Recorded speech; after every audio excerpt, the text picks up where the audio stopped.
नमस्कार। जीवी गुरुकुल के रोचक और प्रेरक प्रकरण की श्रृंखला में आज विवेचना करेंगे सुपरस्टार्स की राजनीतिक यात्रा की। सिल्वर स्क्रीन से संसद के गलियारे तक की यात्रा में बॉलीवुड के महानायकों ने कितना खोया, कितना पाया, इसी का आकलन और मूल्यांकन करेंगे।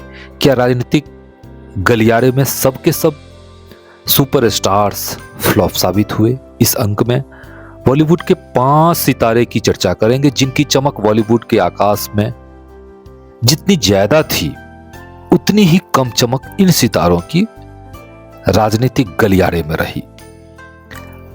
चर्चा की शुरुआत मिथुन दा से ही करते हैं। मिथुन दा ने हाल ही में 140 करोड़ भारतीयों के पेशाब से पाकिस्तान में आने वाली सुनामी की चर्चा कर सुर्खियां बटोर ली।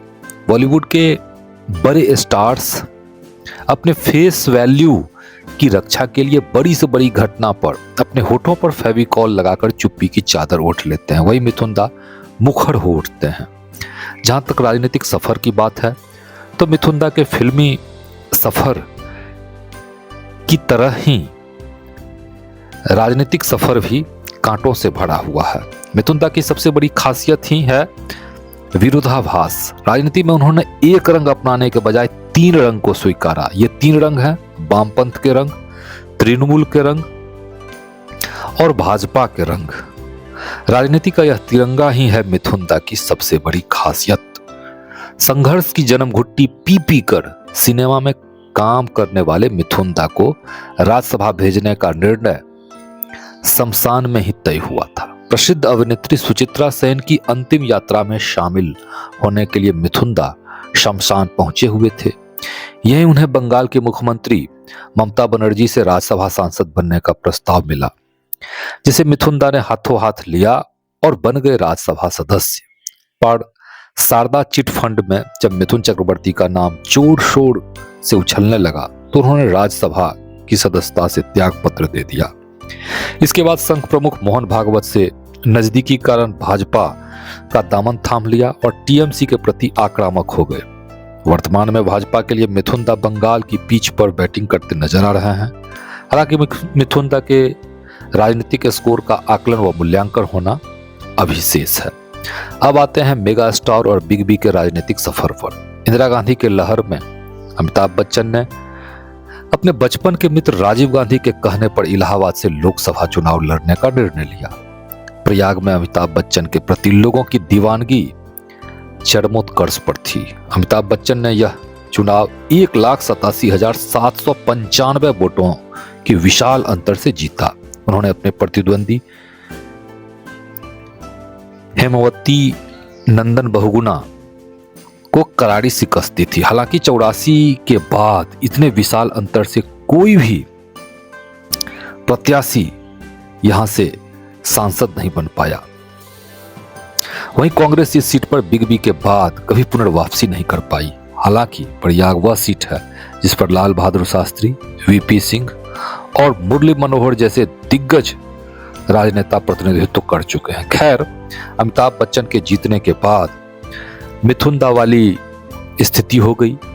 जैसे शारदा चिट फंड में अपना नाम आने पर मिथुन दा ने त्याग पत्र दे दिया, उसी प्रकार बोफोर्स घोटाले में जब अमिताभ बच्चन का नाम उछलने लगा तो उन्होंने न केवल त्याग पत्र दिया बल्कि राजनीति को सदा के लिए अलविदा कह दिया। अब आते हैं पहले सुपरस्टार राजेश खन्ना और शॉटगन शत्रुघ्न सिन्हा के राजनीतिक सफर पर। राजेश खन्ना का राजनीतिक डेब्यू हुआ सन 1991 में। जैसे इंदिरा गांधी की हत्या के बाद अमिताभ बच्चन ने राजनीति में कदम रखा, उसी तरह राजीव गांधी की हत्या के बाद राजेश खन्ना ने राजनीतिक गलियारे में कदम रखा। सुपरस्टार राजेश खन्ना ने भाजपा के दिग्गज नेता लालकृष्ण आडवाणी के खिलाफ नई दिल्ली सीट से ताल ठोक दिया। एलके आडवाणी उन दिनों रथ यात्रा से सुर्खियां बटोर चुके थे, पर इस चुनाव में राजेश खन्ना ने चुनावी मैदान में एलके आडवाणी को कड़ा टक्कर दिया। वो महज 1589 वोट से जीते। हालांकि आडवाणी जी गांधीनगर से भी चुनाव लड़े थे। दोनों सीट पर जीत दर्ज करने के बाद आडवाणी जी ने नई दिल्ली सीट को छोड़ दिया। बाद में इस सीट पर उपचुनाव हुआ। आडवाणी जी ने बिहारी बाबू शत्रुघ्न सिन्हा को भाजपा ज्वाइन करवाया और उपचुनाव में भिड़ा दिया राजेश खन्ना से। इस बार राजेश खन्ना ने शत्रुघ्न सिन्हा को हरा दिया। पर शत्रुघ्न सिन्हा को हराने के बाद भी राजेश खन्ना हाशिए पर ही रहे। सने सने बॉलीवुड के फर्स्ट सुपरस्टार का राजनीतिक करियर तो डूबा ही, साथ ही उनका फिल्मी करियर भी अस्त हो गया। जैसे अमिताभ बच्चन राजनीति को त्यागने के बाद भी बॉलीवुड के आकाश में चमकते रहे, उस प्रकार का सौभाग्य राजेश खन्ना को प्राप्त नहीं हो पाया। राजनीतिक और फिल्मी करियर डूबने के बाद सने सने राजेश खन्ना तन्हा से तन्हा होते चले गए।